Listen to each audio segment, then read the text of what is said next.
প্ৰতিদিনৰ দৰে আজিও সকলো দৰ্শক তথা শ্ৰোতালৈ সালাম তথা সম্ভাষণ জনাই আমি ইতিমধ্যে ধাৰাবাহিকভাৱে চলাই অহা কোৰাণ মজিদৰ বিষয়ভিত্তিক আলোচনা ও চৰ্চাৰ ধাৰাবাহিকতাৰ আজিৰ 754 নং খণ্ডটিৰ মাজলৈ আপোনালোক সকলোকে স্বাগতম জনাইছোঁ। প্ৰিয় দৰ্শকবৃন্দ, আমি সদায় কৈ আহিছোঁ যে কোৰাণ মজিদ কোনো সাধাৰণ কিতাপ নহয়। কোৰাণ মজিদৰ আয়াতৰ অনুবাদ টেম্পাৰিং কৰা গৈছে।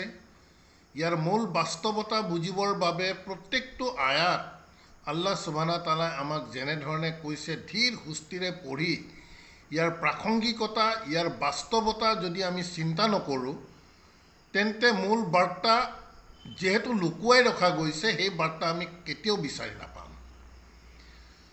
আমাৰ দৃষ্টিগোচৰ হৈছে বহুতে আমাৰ নামত প্ৰচাৰ চলাইছে যে কোৰাণ মজিদৰ ভুৱা অনুবাদৰে মানুহক বিভ্ৰান্তিৰ মাজত পেলাইছে। প্ৰিয় দৰ্শকবৃন্দ, আমি সদায় কৈ আহিছোঁ আমাৰ তেনে কোনো ধৰণৰ স্বাৰ্থ নাই। মানুহক ভুৱা অনুবাদেৰে বিভ্ৰান্তিৰ সৃষ্টি যদি সঁচাকৈয়ে কৰাৰ উদ্দেশ্য আগত ৰাখি আমি কোৰাণ মজিদৰ এই বাৰ্তাসমূহ আপোনালোকৰ মাজলৈ দিছোঁ, তেন্তে নিশ্চিতভাৱে আল্লাহে আমাৰ ইয়াৰ যথাযথ শাস্তিৰ প্ৰতিদান দিব।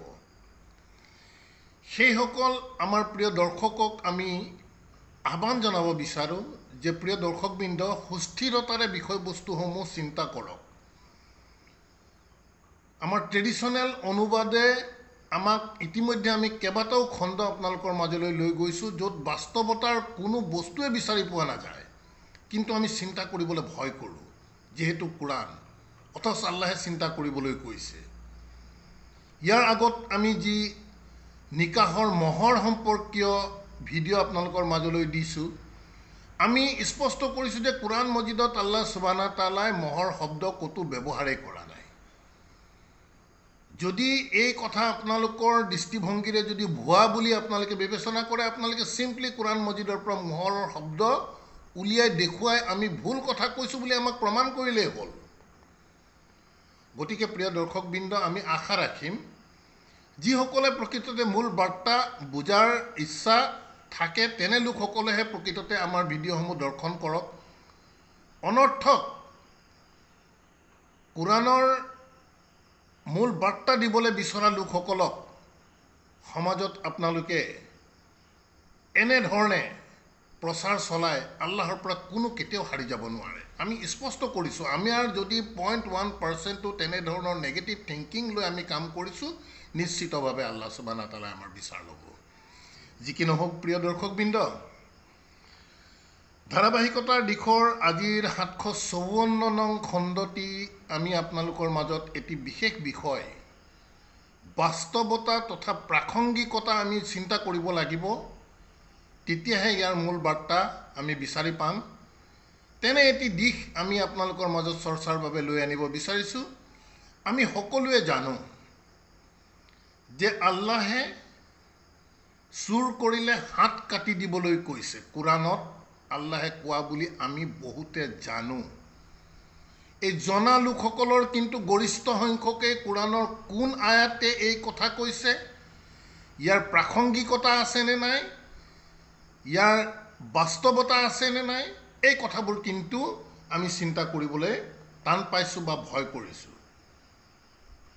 সেয়েহে প্ৰিয় দৰ্শকবৃন্দ, আমাৰ আজিৰ যি চৰ্চিত বিষয়, আমি আহ্বান জনাম আপোনালোকে নিৰপেক্ষ দৃষ্টিভংগীৰে বিষয়বস্তুসমূহ চিন্তা কৰিব। আমি ইনশাআল্লাহ আপোনালোকক লৈ যাম কোৰাণ মজিদৰ এটি বিশেষ আয়াতক তেনেধৰণে টেম্পাৰিং কৰি চোৰৰ হাত কটাৰ আল্লাহে নিৰ্দেশ দিয়া বুলি আমাক কোৱা গৈছে। এতিয়া কথা হৈছে, আল্লাহৰ যদি নিৰ্দেশ আছে তেন্তে সেই নিৰ্দেশ হিচাপেই থাকিব লাগিব। এতিয়া আমাৰ সাধাৰণভাৱে আমাৰ ঘৰৰ আমাৰ সন্তান সন্ততি ল'ৰা ছোৱালী যেতিয়া সৰু থাকে, তেন্তে বিভিন্ন ধৰণৰ ফ্ৰিজত ৰখা মিঠাই, চকলেট ইত্যাদি মাকে গম নোপোৱাকৈ চুৰ কৰি খায়। বহুতো স্ত্ৰীয়ে তেওঁলোকৰ স্বামীৰ ৱালেটৰ পৰা 200-100 টকা স্বামীয়ে গম নোপোৱাকৈ লয়। ই খুব স্বাভাৱিক কথা, এইবোৰ সাধাৰণ কথা হয়। বহু সময়ত বহুতো ভোকাটোৰে পেটৰ ভোকত তেওঁলোকে থাকিব নোৱাৰি বিভিন্ন সময়ত হয়তো কোনোবা দোকানৰ পৰা ব্ৰেড, কোনোবা দোকানৰ পৰা বিস্কিট ইত্যাদি চুৰ কৰিবলৈ বাধ্য হয়। এতিয়া কথা হৈছে, আমাৰ অসমীয়াত কথা এটা আছে যে হাতী চুৰো চুৰ, বেজী চুৰো চুৰ। আমি চুৰ বুলি কওঁতে কেৱল ঘৰৰ অলংকাৰ হিন্দী খান্দি নিয়া চুৰসকলক ভাবিলেই নহ'ব। যদি চুৰক আল্লাহে আদেশ কৰিছে হাত কাটিবলৈ, তেন্তে আমাৰ সন্তানসকলে চুৰ কৰি খোৱা মিঠাই বা চকলেট স্ত্ৰীয়ে স্বামীৰ পকেটৰ পৰা, ৱালেটৰ পৰা 200-100 টকা যদি লয়, ভোকাটোৰ কোনো ব্যক্তিয়ে ক্ষুধাৰ তাৰণাত যদি ক'ৰবাত এটি 10 টকীয়া বা 20 টকীয়া ব্ৰেডো চুৰ কৰি লয়, ধৰা পৰে, তেন্তে আমি তেওঁক হাত কাটিব লাগিব। এই আদেশৰ কিবা প্ৰাসংগিকতা থকা বুলি আপোনালোকে ভাবেনে? নিশ্চিতভাৱে আল্লাহ সুবহানাহু ওয়া তাআলাই আমাক সৃষ্টি কৰি এনে এক কঠোৰ নিৰ্দেশনাৰ মাজত মানুহক ৰখাৰ প্ৰকৃততে ইয়াৰ কোনো বাস্তৱতাও নাই, প্ৰাসংগিকতাও নাই। গতিকে আহক প্ৰিয় দৰ্শকবৃন্দ, কোৰাণ মজিদৰ কোন বিশেষ আয়াতে এনেধৰণৰ চুৰৰ হাত কটাৰ যি নিৰ্দেশনাৰ বিষয়ে আমাক কৈ অহা হৈছে, সেই আয়াতটি চাবৰ বাবে মই আপোনালোক সকলোকে স্বাগতম জনাইছোঁ কোৰাণ মজিদৰ 5 নং সূৰাৰ 38 নং আয়াতটিৰ মাজলৈ। আমি আশা কৰিম আমি ইয়াক কিছু চৰ্চা তথা পৰ্যালোচনা কৰাৰ বাবে আমি চেষ্টা কৰিম। কোৰাণৰ তথ্যৰ আধাৰত আমি কৰিম, কোৰাণ বিল কোৰাণ কৰিম, বাহিৰৰ কোনো ব্যক্তিগত মতামতৰ ওপৰত ভিত্তি কৰি নকৰোঁ। এতিয়া এই চৰ্চাৰ পাছত বিষয়বস্তু আপোনালোকে নিজে বিবেচনা কৰিব যে আল্লাহে প্ৰকৃততে চুৰৰ হাত কাটাৰ নিৰ্দেশ দিছে নে বিষয়বস্তুৰ প্ৰসংগ আন কিবা। এতিয়া কথা হৈছে 5 নং সূৰাৰ 38 নং আয়াত আল্লাহ সুবহানাহু ওয়া তাআলাই কৈছে এনেধৰণৰ, বিসমিল্লাহিৰ আল্লাহ আৰ ৰহমান আৰ ৰহিম। 38 নং আয়াতত আল্লাহে কৈছে যে ওয়াসারিকু ওয়াসারিকাতু ফাকতাউ আইদিয়াহুমা জাযাআম বিমা কাসাবা নাকালাম মিনাল্লাহি ওয়াল্লাহু আজিজুন হাকিম।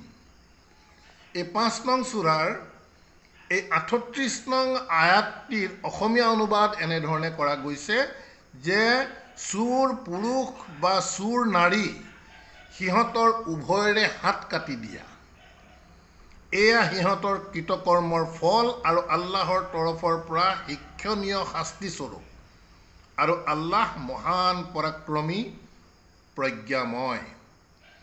এতিয়া আমি উপৰুৱাকে যদি আয়াতৰ অনুবাদ আমি চাওঁ, চিন্তা চৰ্চা যদি নকৰোঁ, বাস্তৱতাৰ বিষয়ে যদি আমি চিন্তা নকৰোঁ, তেন্তে আমি এনে লাগিব যেন আয়াতে প্ৰকৃততে শুদ্ধ অনুবাদেই কৰি আছে। এতিয়া প্ৰিয় দৰ্শকবৃন্দ, যেহেতু এনেধৰণৰ আদেশৰ কোনো বিবেকবান পুৰুষ বা বিবেকবান মহিলাই কেতিয়াও ইয়াৰ প্ৰাসংগিকতা থকা বুলি কেতিয়াও ইয়াক বিবেচনা কৰিব নোৱাৰে, সেয়েহে আমি ইয়াক চিন্তা কৰিব লগা হৈছে যে আল্লাহে চুৰ কৰিলে প্ৰকৃততে হাত কটাৰ নিৰ্দেশনা দিছে নে নাই। এতিয়া প্ৰাথমিকভাৱে প্ৰিয় দৰ্শকবৃন্দ, এই বিশেষ আয়াতটিত আমি কেইটিমান দিশ চৰ্চাৰ বাবে আপোনালোকৰ মাজলৈ লৈ আনিব বিচাৰিছোঁ। প্ৰথম কথাটো হৈছে যে আল্লাহ সুবহানাহু ওয়া তাআলাই যে কৈছে যে ওয়াসারিকু ওয়াসারিকাতু, পুৰুষ চুৰ বা নাৰী চুৰ,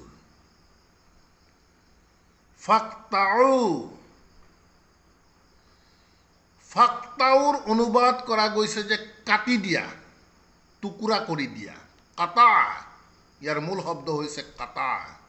ইনশাআল্লাহ কোৰাণ মজিদত আমি এই কাটা শব্দ ক'ত কি প্ৰসংগত কেনেধৰণে ইয়াক ব্যৱহাৰ কৰা গৈছে সেই দিশটো আমি চোৱাৰ চেষ্টা কৰিম। গতিকে কৈছে পুৰুষ চুৰেই বা নাৰী চুৰেই ফাকতাউ আইদিয়াহুমা, যে কাটি দিয়া সিহঁতৰ হাতবোৰ। এই আইদিয়াহুমা যিটো শব্দ ইয়াত ব্যৱহাৰ কৰা গৈছে ই প্লুৰেল ফৰ্মত আছে more than 2 দুটাতকৈ অধিক হ'ব লাগিব এতিয়া প্ৰিয় দৰ্শকবৃন্দ এই আয়াতক যদি আমি চিন্তা চৰ্চা কৰোঁ তেন্তে এই আয়াতে কিন্তু স্পষ্ট কৰা নাই যে আমি পুৰুষ চুৰ বা নাৰী চুৰৰ এখন হাত কাটিব লাগিব নে দুখন হাত কাটিব লাগিব আল্লাহ সুবহানাহু ওয়া তাআলাৰ কিতাবে কিন্তু আয়াত একেবাৰে ফুসিলাত কৰা বুলি সূৰা হুদৰ 1 নং আয়াততে কৈছে যে আল্লাহে উপস্থাপন কৰে আয়াত তাৰ পিছত ইয়াক বিস্তৃতভাৱে ব্যাখ্যা কৰি দিয়ে বুলি কৈছে এই আয়াতৰ ব্যাখ্যা আমি বিচাৰি পোৱা নাই যে চুৰৰ এখন হাত কাটিব লাগিব নে দুখন হাত কাটিব লাগিব এটা টেকনিক্যালি আমি ইয়াৰ বিশেষভাৱে দুটি শব্দ চাম এটি শব্দ ফাক্তাউ কাটা শব্দই প্ৰকৃততে কাটি টুকুৰা কৰি দিয়াটো বুজায় নে নুবুজায় নে আন কিবা দিশ বুজাই আছে কোরআন মজিদত 2 নং শব্দটো আমি চৰ্চা কৰাৰ চেষ্টা কৰিম আইডিয়া হুমা আমি কৈছো আইডিয়া হুমা প্লুৰেল ফৰ্ম পুৰুষ চুৰ বা পুৰুষ নাৰীৰ পুৰুষেই হোক বা নাৰীয়েই হোক তেওঁলোকৰ হাত আইডিয়া হুমা শব্দটোৱে more than 2 বুজায় দুখনতকৈ অধিক হাত বুজায় গতিকে তাৰ কোনো বাস্তৱতা আমি বিচাৰি পোৱা নাই এখন যদি হাত কটাৰ আদেশ থাকিলেহেঁতেন তেন্তে ইয়াত এই আইডিয়া হুমা শব্দটো ইয়াত কেতিয়াও প্ৰযোজ্য নহব এখন হাত কাটিবলৈ হলে ইয়াদাই হিমা সিহঁত দুইৰে পুৰুষ আৰু নাৰীৰ চুৰৰ এখন হাত ইয়াদাই হিমা কোৱা নাই আইডিয়া হুমা কৈছে গতিকে প্ৰিয় দৰ্শকবৃন্দ নিশ্চিতভাৱে আমি ইনশাআল্লাহ চোৱাৰ চেষ্টা কৰোঁ আহক যে এই কাটা শব্দই প্ৰকৃততে কাটি টুকুৰা কৰি দিয়া সেপাৰেট কৰি দিয়া তোৰ অৰ্থ প্ৰকাশ কৰিছে কোৰআন মজিদে নে আন কিবা দিশ বুজাইছে আৰু আইডিয়া হুমা শব্দই কি বুজাইছে প্ৰথমতে আহক আমি আইডিয়া হুমা শব্দটি চৰ্চাৰ বাবে আপোনালোকক লৈ যাব বিচাৰিছো 5 নং সূৰাৰ 11 নং আয়াতটিৰ মাজলৈ 5 নং সূৰাৰ 11 নং আয়াতত আল্লাহ সুবহানাহু ওয়া তাআলাই কৈছে ইয়া আইয়ুহাল্লাযিনা আমানু বিশ্বাসীসকলক সম্বোধন কৰি কৈছে যে হে বিশ্বাসীসকল উজকুৰু নি'মাতাল্লাহি আলাইকুম আল্লাহে তোমালোকৰ ওপৰত যি নিয়ামত দিছে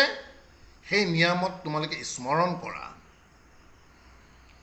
ইজ হাম্মা কওমুন যেতিয়া এটি সম্প্ৰদায় তোমালোকৰ বিৰুদ্ধে হাম্মা কওমুন আন ইয়াবসুতু ইলাইকুম আইডিয়া হুম চাওকেৰ ব্যৱহাৰ হৈছে যেতিয়া তোমালোকৰ বিৰুদ্ধে এটি দলে ইয়াবসুতু ইলাইকুম তোমালোকৰ প্ৰতি শাব্দিক দিশৰ পৰা হাত আগবঢ়াইছিল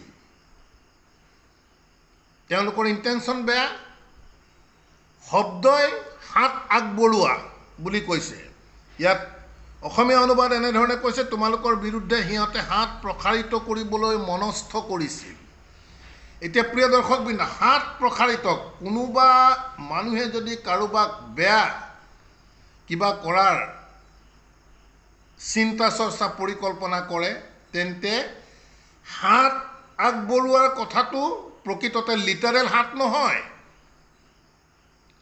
তেওঁলোকক বেয়া কৰিবৰ বাবে বিভিন্ন প্ৰকাৰে তেওঁলোকে বেয়া প্ল্যানিং কৰিছিল তেওঁলোকে তেওঁলোকক বেয়ালে নিবলৈ বিভিন্ন ধৰণৰ ফোৰ্স তেওঁলোকে ব্যৱহাৰ কৰিছিল যাতে সেই কোনটোৱে তেওঁলোকৰ বিৰুদ্ধে বেয়া কামত তেওঁলোকক লিপ্ত কৰাব পাৰে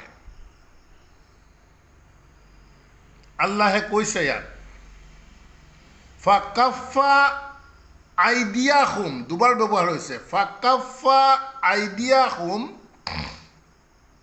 আল্লাহে কি কৰিলে ৰাখি থলে আইডিয়া খুম সিহঁতৰ হাত আনকুম তোমালোকৰ ওপৰত অৰ্থাৎ তেওঁলোকৰ যি বেয়া প্লেনিং আছিলে সেই প্লেনিং তেওঁলোকৰ বিভিন্ন যিসমূহ ফ'ৰ্চ এই বেয়া কামত তেওঁলোকক হেল্প কৰিব পৰা ফ'ৰ্চসমূহক আল্লাহে সংকুচিত কৰালে অৰ্থাৎ তেওঁলোকৰ সেই বেড ইণ্টেনশ্যনটো আল্লাহে ফুলফিল হ'বলৈ নিদিলে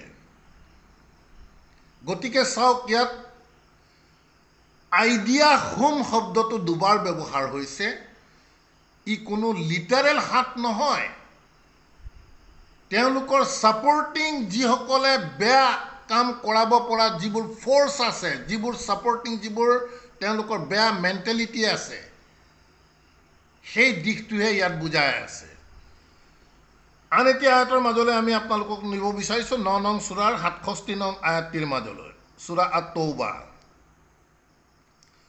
আত-তৌবাৰ ৬৭ নং আয়াতত কৈছে আল্লাহ সুবহানাহু ওয়া তাআলাই আল মুনাফিকুনা ওয়াল মুনাফিকাতু বা'দুহুম মিন বা'দিন মুনাফিক পুৰুষ বা নাৰীসকলে তেওঁলোকে ইটোৱে সিটোৱে কি কৰে ইয়ামুৰুনা বিল মা'ৰুফি সিহঁতে ইটোৱে সিটোক আদেশ কৰে বিল মা'ৰুফি বেয়া কামৰ আল্লাহ বিৰোধী কামৰ বাবে ইটোৱে সিটোক মুনাফিক পুৰুষ বা মুনাফিক নাৰীসকলে তেওঁলোকে আনক তেনেধৰণে বেয়া কামৰ বাবে আদেশ কৰে ইয়ামুৰুনা বিল মা'ৰুফি ওয়া ইয়ানহাউনা আনিল মা'ৰুফ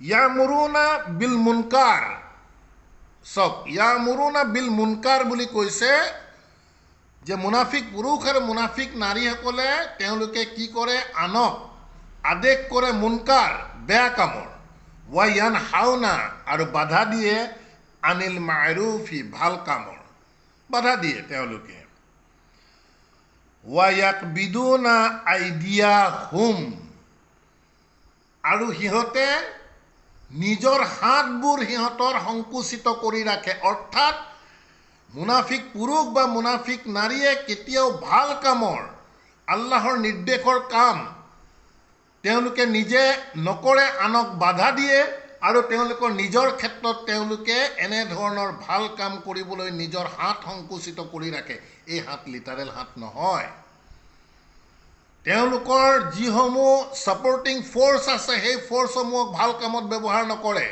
তেওঁলোকৰ মাইণ্ডত যিবোৰ বেয়া কথা সোমাই আছে সেই বেয়া কথাবোৰেৰে সিহঁতে আনক উৎসাহিত কৰে ভাল কামত বাধা দিয়ে আৰু সিহঁতে নিজৰ হাত সংকুচিত কৰে অৰ্থাৎ নিজে তেওঁলোকে তেনেধৰণৰ ভাল কামৰ কোনো পৰিকল্পনাও নকৰে তেওঁলোকৰ ফ'ৰ্চসমূহৰ দ্বাৰা এনেধৰণৰ ভাল কামৰ বাবে মানুহক উৎসাহিত নকৰে ই হৈছে মুনাফিকৰ এটি চৰিত্ৰ গতিকে ইয়াতো আমি দেখিলোঁ আইডিয়া হোম বুলি কোৱাৰ লগে লগে প্ৰকৃততে লিটাৰেল হাত নহয় বাস্তৱ হাত নহয় তেওঁলোকৰ মুনাফিক পুৰুষ নাৰীৰ যিসকল ফ'ৰ্চ আছে ছাপৰ্টিং ফ'ৰ্চ আছে বেয়া কামৰ সেই ফ'ৰ্চটোক বুজাই আছে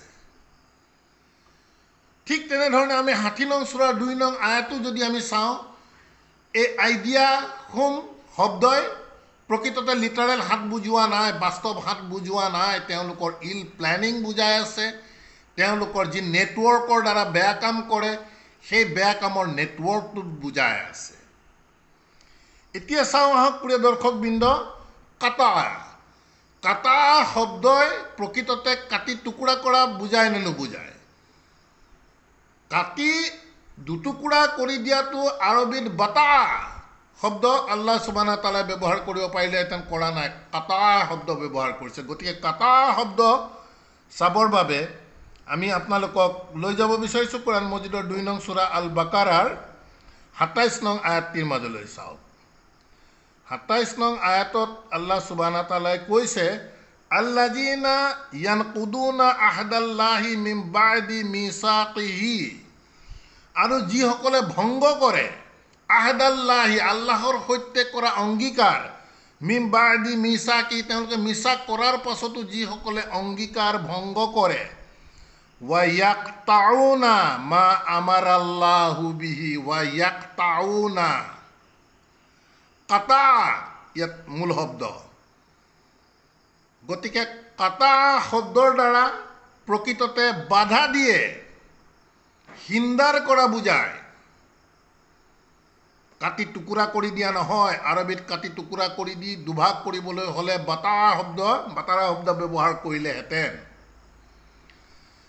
গতিকে চাওক, এই ২৭ নং আয়াতত ২ নং সূৰা আল বাকাৰাৰ ২৭ নং আয়াতত আল্লাহে কৈছে যে আল্লাযিনা ইয়ানকুদুনা আহাদাল্লাহি মিন বা'দি মিসাকিহি ওয়া ইয়াকতাউনা মা আমারাল্লাহু বিহি আন ইউসালা। আল্লাহে যিটো লগত লাগি থাকিবৰ বাবে যিটোৰ বিষয়ে আল্লাহে আদেশ কৰিছে, সেই লাগি থকা বিষয়টো তেওঁলোকে লাগি নাথাকি ওয়া ইয়াকতাউনা মা আমারাল্লাহু, আল্লাহৰ আদেশক তেওঁলোকে বাধা কৰে। ওয়া ইউফসিদুনা ফিল আৰদি, আৰু পৃথিৱীত তেওঁলোকে ফাসাদ সৃষ্টি কৰি ফুৰে। উলাইকা হুমুল খাসিৰুন, এই লোকসকলেই হ'ব ক্ষতিগ্ৰস্ত লোক। গতিকে ইয়াত আমি দেখুৱালোঁ কাটা শব্দই প্ৰকৃততে বাধা দিয়াটো বুজাই আছে। কাটি টুকুৰা কৰি দিয়াৰ কোনো প্ৰাসংগিকতা এই আয়াতত আহিব নোৱাৰে। ঠিক তেনেধৰণে আমি ৩ নং সূৰাৰ আপোনালোকক লৈ যাব বিচাৰিছোঁ ১২৭ নং আয়াতটিৰ মাজলৈ। আল ইমৰানৰ ১২৭ নং আয়াতত আল্লাহ সুবহানাহু ওয়া তাআলাই কৈছে যে লিয়াকতা তাৰাফাম মিনাল্লাযিনা কাফাৰু আও ইয়াকবিতাহুম ফায়ানকালিবু খাইবিন, যাতে তেওঁ কাফিৰসকলৰ এটি অংশক ধ্বংস কৰে। চাওক, লিয়াকতা, সিহঁতক বাধা দিবলৈ, ধ্বংস কৰিবলৈ কাটা শব্দ ব্যৱহাৰ কৰিছে। কাটি দিয়াৰ কথা কোৱা নাই ইয়াত। তাৰাফাম, এটি অংশ, এটি গ্ৰুপক, মিনাল্লাযিনা কাফাৰু, যিসকলে আল্লাহৰ কিতাবক অগ্ৰাহ্য কৰিছে, সেই তেনেধৰণৰ অগ্ৰাহ্যকাৰী এটি গ্ৰুপক লিয়াকতা, কাটা কৰিবলৈ কৈছে, যে ধ্বংস কৰা অৰ্থাৎ বাধা দিয়াৰ কথাটো কৈ আছে। আও ইয়াকবিতাহুম, অথবা আও ইয়াকবিতাহুম ফায়ানকালিবু খাইবিন, এনেধৰণৰ কৰিলে কি হ'ব? সিহঁতক লাঞ্ছিত হ'ব আৰু সিহঁতি নিৰাশ হৈ ঘূৰি যাব। গতিকে কাটা শব্দই প্ৰকৃততে চপিং, কাটি দিয়াৰ কথাটো কোৱা নাই, বাধা দিয়া, এভিল ফৰ্চটোক বাধা দিয়াৰ কথা কৈছে। ঠিক তেনেধৰণে আইডিয়া হুম লিটাৰেল হাত নহয়, বাস্তৱ হাত নহয়, বেয়া কামৰ যিটো ফ'ৰ্চ।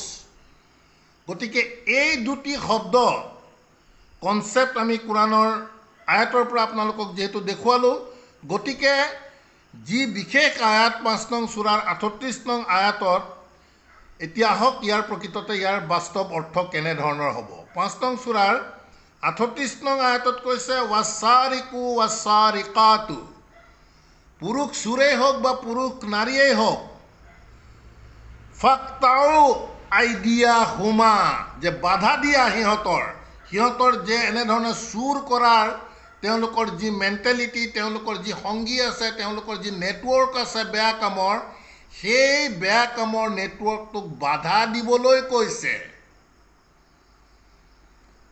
চুৰ এটাৰ হাত কাটি দিলে সমস্যা সমাধান নহয়, ইয়াৰ কোনো বাস্তৱতাও নাথাকে। গতিকে ল'ৰা ছোৱালীয়ে এনেধৰণৰ যদি চুৰ কৰে, তেতিয়া সিহঁতৰ মাইণ্ডত থকা এই মেণ্টেলিটিটোক বাধা দিবৰ কাৰণে সিহঁতক ভাল ভাল কথা বুজাব লাগিব।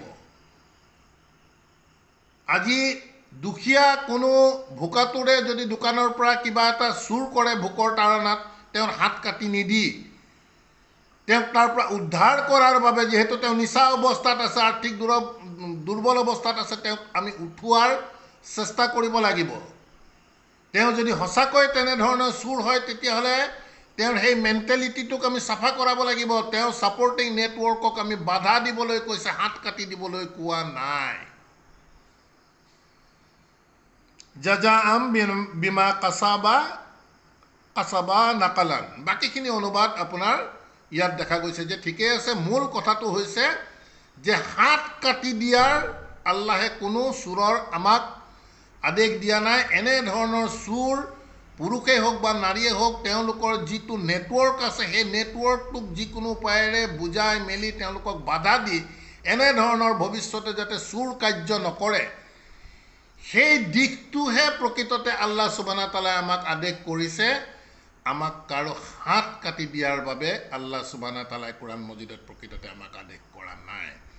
আমি চেষ্টা কৰিলোঁ প্ৰিয় দৰ্শকবৃন্দ আয়াতৰ বাস্তৱতা প্ৰসংগ প্ৰাসংগিকতা গোটেই বিষয়বস্তুসমূহ চাই আৰু কোৰআন মজিদৰ তথ্যৰ আধাৰত আমি আইডিয়া হোমা কটা দুটা শব্দই কেনেধৰণৰ অৰ্থ প্ৰকাশ কৰিছে তাৰো কিছু তথ্য দিয়াৰ বাবে চেষ্টা কৰিছোঁ। এতিয়া আপোনালোকৰ নিজস্ব বিষয় আপোনালোকে যদি ইয়াৰ মূল বাৰ্তা জানিব বিচাৰিছে তেন্তে আপোনালোকে নিজে চিন্তা চৰ্চা কৰক।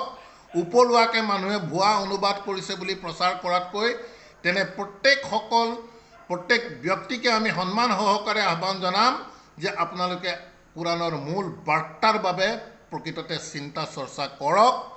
আমাৰ কোনো স্বাৰ্থ নাই মানুহক ভুৱা প্ৰচাৰ কৰি মানুহক বিপথে পৰিচালিত কৰিবলৈ। আমি সদায় কৈ আহিছোঁ কোনোবাই পচন্দ কৰা নাই স্কিপ কৰক। ইয়াত আমাৰ কোনো চেইন নেটৱৰ্ক নহয় যে আমাৰ দল বনাব লাগে, আমাৰ ইয়াত গ্ৰুপ বনাব লাগে, ফিৰকা বঢ়াব লাগে, এনেধৰণৰ মেণ্টেলিটি লৈ প্ৰিয় দৰ্শকবৃন্দ আমি আপোনালোকৰ মাজত কোৰআনৰ বাৰ্তা দিবলৈ অহা নাই। আলহামদুলিল্লাহ ৰাব্বি আউযু বিকা মিন হামাজাতিছ শায়াতিন ওয়া আউযু বিকা ৰাব্বি আন ইয়াহদুৰুন। রব্বানা আমান্না বিমা আনজালতা ওয়াত্তাবা'না রাসূল ফাকতুবনা মা'আস শাহিদিন ওয়া মা আলাইনা ইল্লাল বালাগ ওয়া মা তাওফীকি ইল্লা বিল্লাহ। সালামুন আলাইকুম।